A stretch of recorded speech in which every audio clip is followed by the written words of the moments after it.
The Father, the Son, and Chris Grant. Footscray's Holy Trinity. EJ, Mr. Football. Larger than life. You've got to inspire me with this last quarter bit. Dougie, the larrikin. The man with the dancing feet. Dougie has kicked the beauty. And Granty, all class. He's kicked it. He will be a hero. All commitment to the cause. Chris Grant, are you hero? From one to the other, the baton has been passed. Each has nurtured this club's heart and soul. Today, what once was Teddy's and then was Hawks now becomes this great player's domain. To have the opportunity of actually playing here for my whole career is something I'm actually very proud of. But to play the length of time like Doug and like EJ, it is something I'm actually very proud of, not only because it's an achievement football-wise, but I've known the time and effort and energy that's taken to actually get that far. Chris Grant is what football's all about. His loyalty is fantastic. He's a perfect role model on and off the footy field. I've not heard a bad word about him, and if I did, they'd be lying.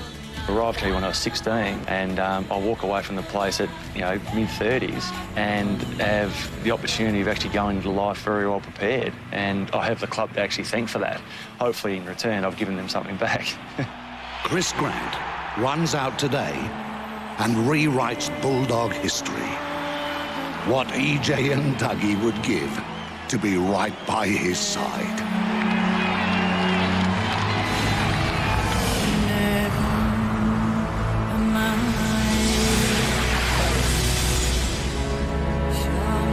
Welcome to Chris Grant's 330th game. He truly becomes a Bulldog immortal today, and Robert Walls, very few at any club at any time have engendered the sort of affection that this fellow has in football. Absolutely right there, Tim. He's a champion on and off the field, as we just heard Dougie Hawkins say. And he's a centre-half forward, the toughest spot in the game. That makes it even better. What's made him so good, do you think, as a footballer? I think he's just such an honest player. He always works for the front position. I've never seen him do a dirty thing in his 17 years. He's a footballer's footballer, plays the hard positions, always puts himself in front and plays for his team. He's a one-club player. Andrew Maher is with the former record holder, Dougie Hawkins. Thanks very much, Tim. An amazing atmosphere down here, and a man who knows exactly what Chris Grant's going through right now is Douglas Hawkins, and it's an amazing day in the club's history. What will Chris Grant be going through right now? Well, Andy, I hope he's just relaxed now. I mean, it's been a big lead-up for him, like it was for me with EJ Witten, and I'm pretty sure he's a very professional bloke, as we know. He'd be pretty relaxed now, and I think at the end of the day, Andy, you've got to win the game, keep their finals hopes alive, win the game, and make sure they carry Grant off as a winner. How do you feel today? Mate, I'm a little bit mixed emotions. I'm a little bit sad in some way, but I'm very proud of the fact that Chris Grant's going to break my record as he comes out now, as we can see. We're just watching that. I'll let you go in a minute. You're going to be on the other side of the banner. You broke EJ's, he breaks yours. He had a special moment with you throughout the week to tell you what that means to him. He loved EJ like he loves me, and I love him very dearly, mate. Very emotional time here, Andy. Mate, go and enjoy the moment. Relive a bit of history, make a bit of your own. Doug Hawkins about to repeat the history of all those years ago when EJ passed the ball to Dougie. Dougie about to do that with Chris Grant as he bursts through the banner with his children there, as you can see. There is an amazing atmosphere down here at the MCG. Tim Lane's enjoying it with Robert Walls. Back to you, Tim. Not half as much as little Isabella and Sasha, who might be wondering what all the excitement is about. Well, they'll come to understand as the years roll by. What a lovely contrast to the larrikins, Hawkins and Witten, and the gentleman, the dignified Chris Grant, who comes through the banner for the 330th time, and the kids will go to one side and settle in with mum and watch the big day. And Dougie Hawkins. Thank you. Good on you. Thanks. Thanks, mate. Good luck. Enjoy it. Fantastic. Give it to him, Granny. Enjoy it, mate. Good boy. Love you, mate. Go for it. Hand passes the record over to the great Chris Grant, just as Ted Witten flicked past it in Dougie's direction back in 1994. A great day it is. The Whitten factor very big in this, Rob. He has made this record one of great stature at the Whitten Oval. Absolutely, Tim. Look, Teddy Whitten was the legend out at the Western Oval, now the Whitten Oval, of course, and his record stood for such a long time. A lot of people say Mr. Football, Teddy Whitten. Andy Marr with Ted Whitten Jr. Let's hope we get a bit of luck this time, Tim. An amazing day for the Grant family, an amazing day for the Whitten family. How are you feeling right now? I'm pretty excited, actually, Andrew. I think it's going to be a fantastic day for the Dogs, and for Chris to break Doug's record, I think it's just terrific and, very well deserving. Your old man was always a huge rap for him, said that no better man could wear the number 3 jumper, the number that your old man wore with such distinction. What was it, do you think, about Chris that resonated so dearly with Ted? Oh, I think he just liked the way he went about playing football. He threw his body in at a young age. He kicked 50 goals in his first season as a 17-year-old. And just the way he went about playing football and the type of person he was, and still is. Thanks for being part of it. Back to you, Tim. It's the Bulldogs and Richmond. We'll be back with the teams on the other side of this break. About the inaccurate kicking by the Tigers, which in the end may have cost them. That's it.